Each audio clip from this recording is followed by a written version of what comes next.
Hello and welcome to another video. So, which is the one Minidisc portable player to rule them all? In other words, if I had to start again and buy just one portable Minidisc player, which of these would I choose and why? Likewise, if there's anyone out there that's trying to choose their first Minidisc player, which one would I recommend to them? So what we're going to do is just go through a process of elimination and take out the ones that I don't think are suitable for the one and only Minidisc player and explain my reasonings for that, and we'll get down to the two which I think are probably the best to buy. Okay, so first of all, a few of these are duplicates. I've got another one of these in the car which I'll leave in the car with a few discs just in case I'm caught somewhere unexpectedly and I want some music and I don't fancy using my phone. These three here are all the same model, it's just this one's a blue one obviously, so let's get rid of those. And there's duplicates there, so let's get rid of those.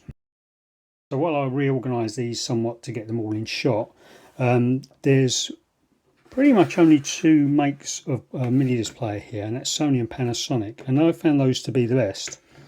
I have had a few Sharps and I've never had one that has worked, and online, if you look on eBay UK specifically, you'll find Sharps now almost all broken, and I've never been able to fix one.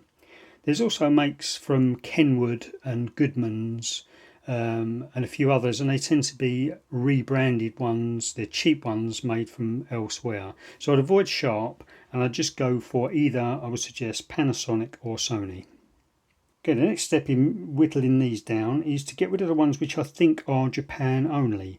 I received a few Minidiscs for free from someone else who bought a stock from Japan and couldn't fix them, and these two are ones which I managed to fix, and as far as I know, these are Japan only models. So let's take those out of the running. On that subject, I think this one is one that I didn't buy and came in that stock from Japan, but I think you can buy these or a very similar model in the UK as well, and probably America too. So we'll leave that there for the time being. Okay, next thing I think we should consider is what are you going to play on them? Well, clearly you're going to be playing Minidiscs on them, but are they Minidiscs that you've bought, or are they Minidiscs that you've put music on yourself?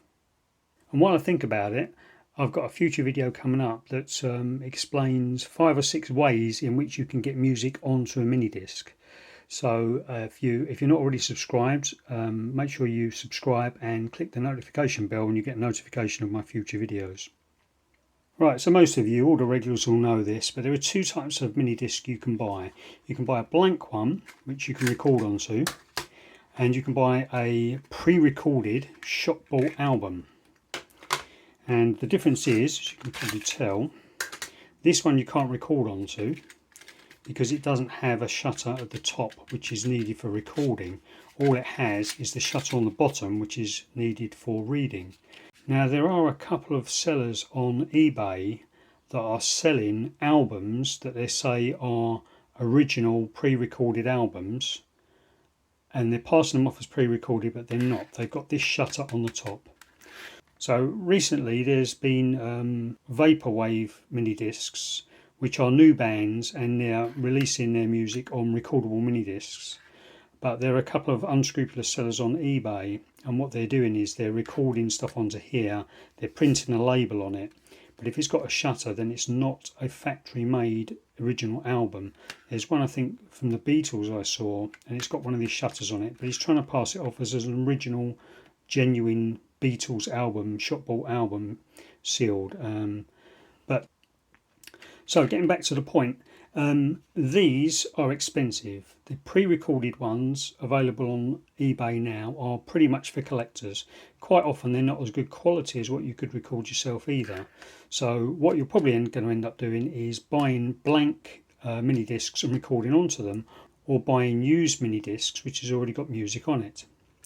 So based on that, what you're going to need, I would suggest, is not a Minidisc player but a Minidisc recorder, one that you can use to put the music on yourself. So the next thing we're going to do is take away all the players which are not recorders.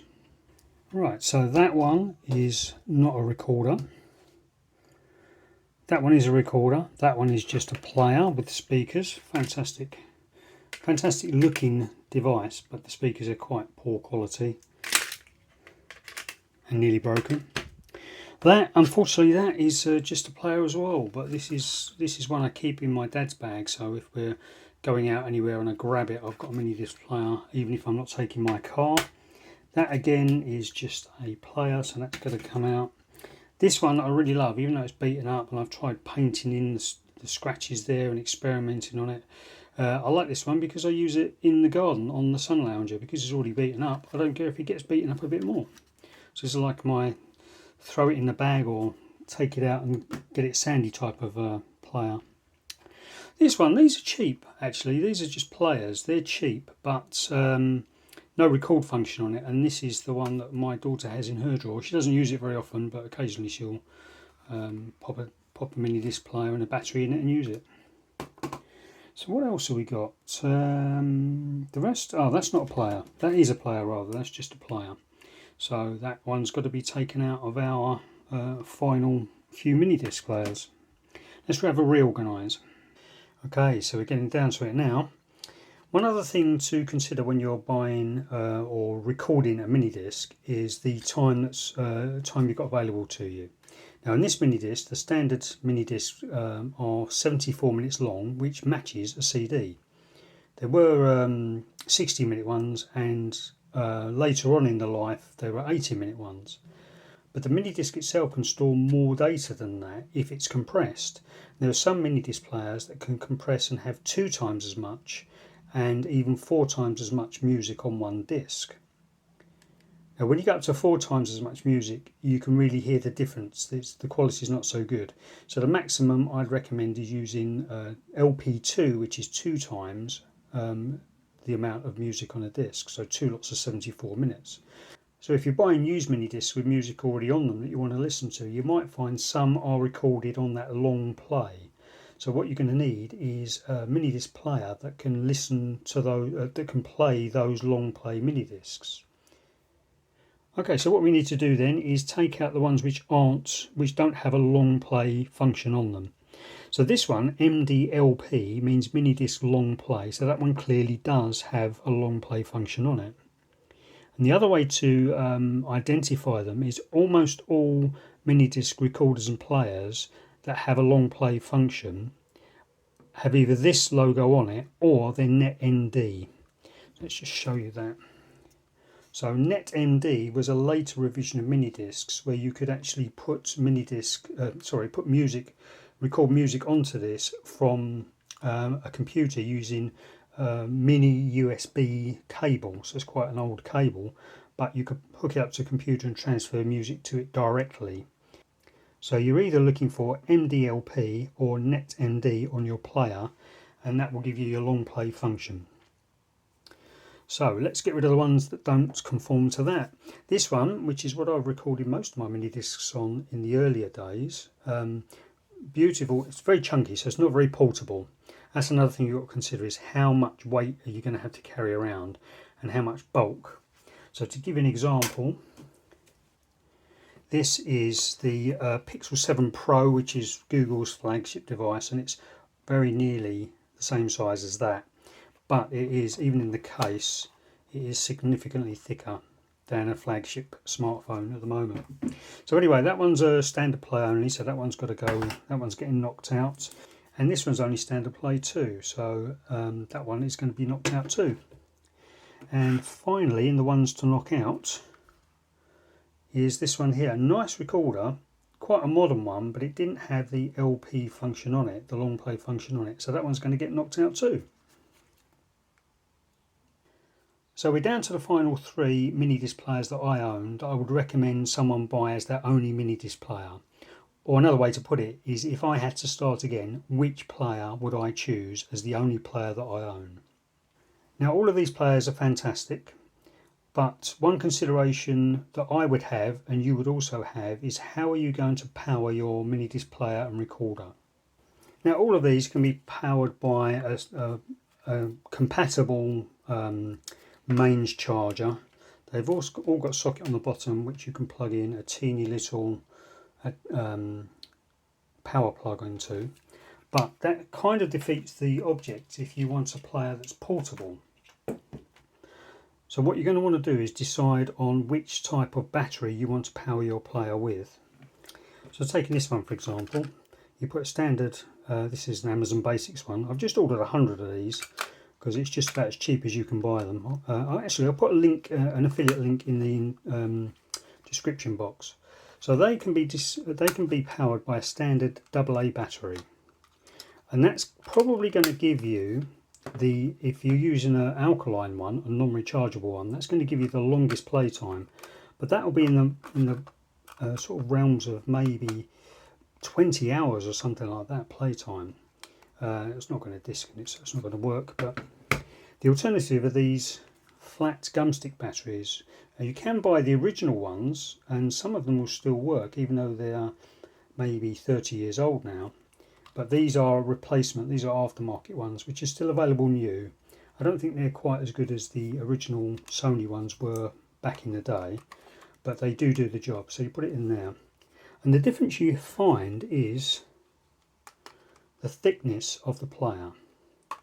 So it's hard to show you really up close, but this one with the gumstick battery is quite a bit thinner because it doesn't have this lump here where the AA battery goes in.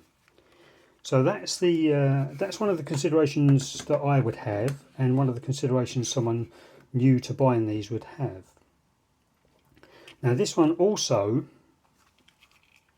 can have a battery adapter on it, so you don't need that battery in there. So you can leave this battery in there for extended time, and you can add this battery adapter on the bottom. You've got to get the right battery adapter based on the player and the recorder you're buying. And either with the gumstick or just with this battery adapter, this will run for an awful lot longer without needing to change the batteries. So and then it does make it considerably smaller, although thinner, than one that runs just on a AA battery. Okay, let's get down to the final decision. Which one would I recommend for you if you're buying just one player, and which one do I prefer for me? So first of all, I don't know what it is about this one, but I think it might be the jog button, the jog control there, but I hardly ever use this one. I don't have the remote on it. The remote is the bit that has the AM/FM radio, but I don't listen to the radio anyway, so that one I'm going to put aside for no other reason that I just don't like it as much as these two. But if you can buy one of these, I think it will do the job quite nicely.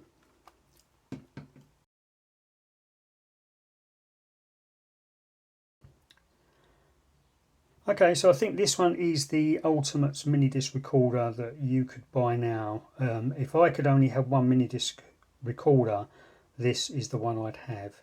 It does everything I need to do. They both do, to be honest. You've got line in, you've got optical in, you've got mini USB for connecting up to a computer or even a phone nowadays to get your stuff on the Minidisc player. But this one is perfectly good too. The benefit of this one is it does have that AA battery as standard, whereas this one's got the gumstick. But it is just a little bit thicker, and we're used to quite thin smartphones in our pockets nowadays, and this is chunkier than that. And this is even chunkier, so if you've got skinny jeans, you're going to want to buy this one. But that's it. So we've got the MZ-N710 or the MZ-N707. These two are the players which I think you should choose depending on which type of battery you need. So, do you agree? What do you think? What's your favourite recorder, your portable recorder? Leave some comments in the comments box. If you found this video useful and you want to give me a tip, pay towards the coffee, which I'm just about to go and buy while this uploads, there's a thanks button under all my videos. You can click that and just send me a one-off thanks. Alternatively, you can go to my Patreon page, which is linked in the description box, and you can become a patron of my channel and contribute a monthly amount towards the time and effort it takes me to put these videos together and edit them. So there's 3 tiers on Patreon. There's the minimum one, which is roughly $1 or £1, and you get to see my workflow, what the progress is on my videos. The middle tier is probably the one most people will go for, and that gets you early access to most of my videos as well, up to, you know, usually around about a week or more early access for all my videos. In any case, please give me a like, because the likes help the channel get seen by more people on YouTube. So thanks very much. I'll see you in the next video.